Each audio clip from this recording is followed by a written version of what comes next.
There is a moment of profound and often shocking revelation that comes to everyone who has ever been entangled with a narcissist.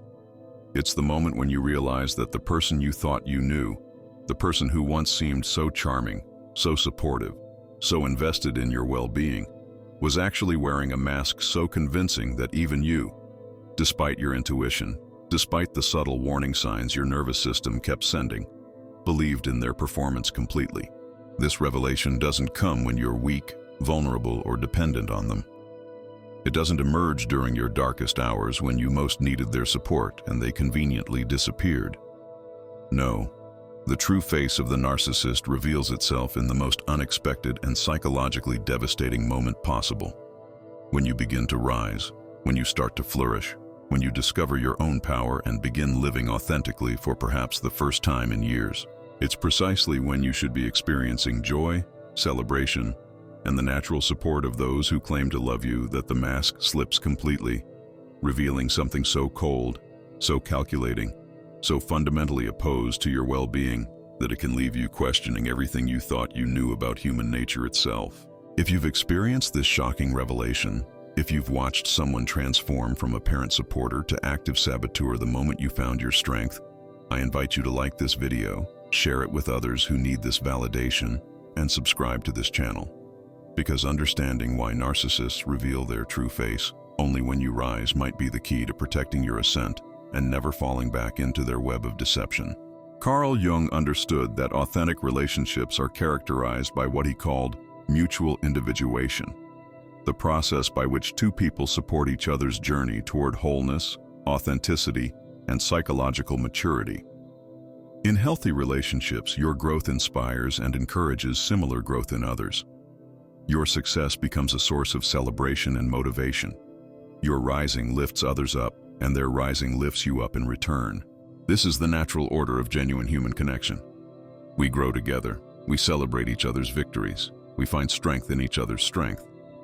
But the narcissist operates from a fundamentally different psychological framework, one that Jung would recognize as pathologically competitive and rooted in what he called an inflated ego that cannot tolerate any threat to its perceived superiority. When you were down, struggling, dependent, or uncertain, the narcissist could afford to be generous with their support because your weakness posed no threat to their sense of supremacy. In fact, your struggles actually fed their ego, providing them with opportunities to position themselves as your savior, your guide, your source of wisdom and strength. During these periods, they could maintain their mask of care and concern because your diminished state allowed them to feel powerful, needed, and superior. Jung would recognize this as a form of psychological parasitism. The narcissist wasn't actually supporting your well-being. They were feeding off your dependence and using your struggles to reinforce their own inflated self-image. But the moment you begin to rise, the moment you start finding your own answers, developing your own strength, making your own decisions, and especially the moment you begin to outshine them in any area of life, something fundamentally shifts in their psychological landscape. Your ascent threatens the very foundation of their identity, which depends on maintaining a position of superiority over those in their orbit. Jung understood that the inflated ego cannot tolerate being surpassed, outdone, or made to appear ordinary in comparison to others. Your rising forces them to confront the possibility that they are not as special, as talented, as intelligent, or as powerful as they need to believe themselves to be. This is when the mask begins to slip, revealing what Jung would call their shadow in its rawest, most undisguised form. The support transforms into subtle sabotage. The encouragement becomes backhanded compliments designed to undermine your confidence.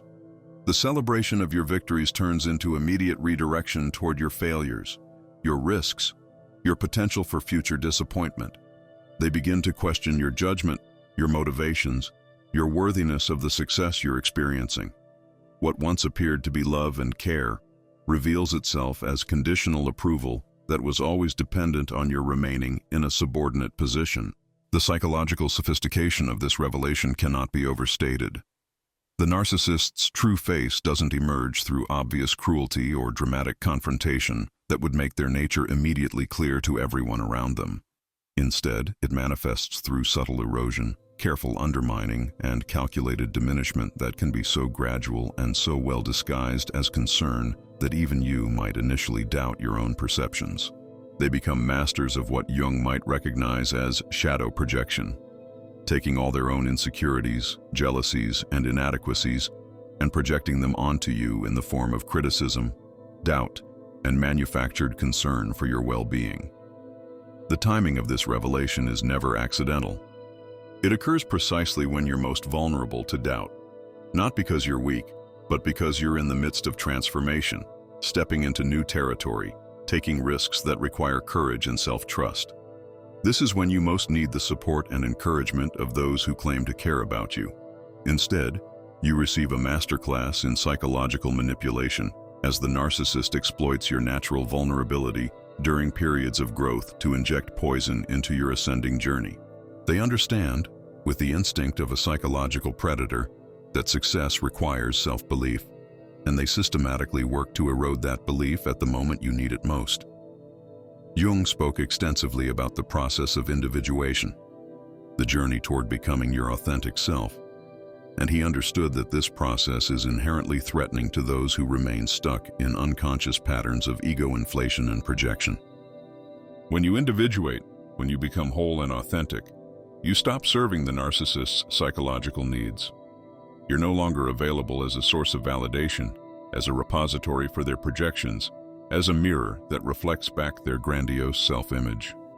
More threatening still, your authenticity highlights their lack of authenticity. Your growth exposes their stagnation.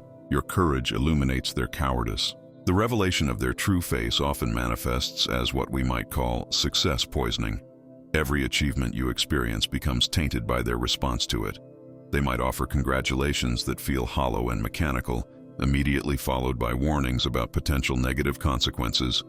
They might celebrate your promotion while subtly questioning whether you're really qualified for the position. They might acknowledge your creative breakthrough while planting seeds of doubt about whether anyone will appreciate your work.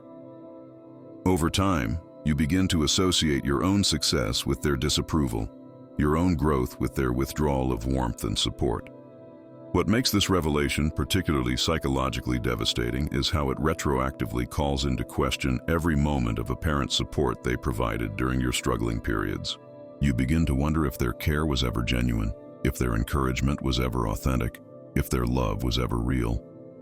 Jung would understand this as a necessary but painful awakening, the moment when you stop projecting your own capacity for genuine care onto someone who was incapable of providing it. The person you thought supported your growth was actually invested in your stagnation, and this realization can feel like a fundamental betrayal of your understanding of human nature itself. The narcissist's inability to celebrate your rising reveals something profound about their relationship to power and success. Jung understood that healthy individuals experience what he called genuine joy in the achievements of others, particularly those they care about. But the narcissist operates from a scarcity mindset that views success as a zero-sum game. Your winning must mean they're losing. Your shining must mean they're dimming. Your ascent must mean their descent.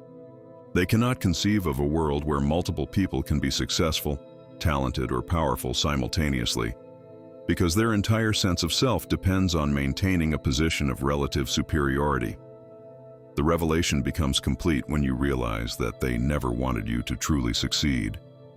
They wanted you to need them, to depend on them, to remain in a position where their approval mattered more than your own self-trust. Your growth threatens this dynamic. Your success makes their approval irrelevant. Your rising makes their opinion just one voice among many rather than the authoritative judgment they need it to be. Jung would recognize this as the collapse of a codependent system that was never designed to support your authentic flourishing, but rather to maintain their psychological dominance. Perhaps the most liberating aspect of this revelation is how it clarifies the nature of authentic relationships in your life. When the narcissist's mask falls away in response to your rising, it creates a stark contrast with those who genuinely care about your well-being. Real friends, family members, and partners don't become threatened by your success. They become inspired by it. They don't try to diminish your achievements. They celebrate them genuinely. They don't withdraw their support when you need it most. They increase it. The narcissist's true face, revealed in response to your ascent, actually serves as a powerful diagnostic tool, that helps you distinguish between authentic love and manipulative control. Jung understood that psychological revelations, even the most painful ones, serve the greater purpose of consciousness expansion and authentic self-development. The moment you see the narcissist's true face is the moment you stop giving away your power to someone who was never worthy of it. It's the moment you reclaim your right to rise without permission, to succeed without apology, to grow without requiring anyone else's approval or validation. The narcissist's mask slipping is not a tragedy. It's a liberation that frees you to pursue your authentic path without the dead weight of someone who was always secretly hoping you would fail. The ultimate irony is that by revealing their true face in response to your rising, the narcissist accidentally provides you with the greatest gift possible: absolute clarity about their true nature and intentions. Their inability to hide their resentment, jealousy, and hostility toward your success becomes the final piece of evidence you needed to understand that this person was never actually on your side. They were on the side of your diminishment, your dependence, your subordination. And now that those conditions no longer exist, they have no choice but to reveal the darkness that was always lurking beneath their carefully constructed facade. Jung would see this revelation as a crucial milestone in your individuation journey, the moment when you stop seeking validation from those who are psychologically incapable of providing it and start trusting your own inner wisdom about who deserves a place in your ascending life.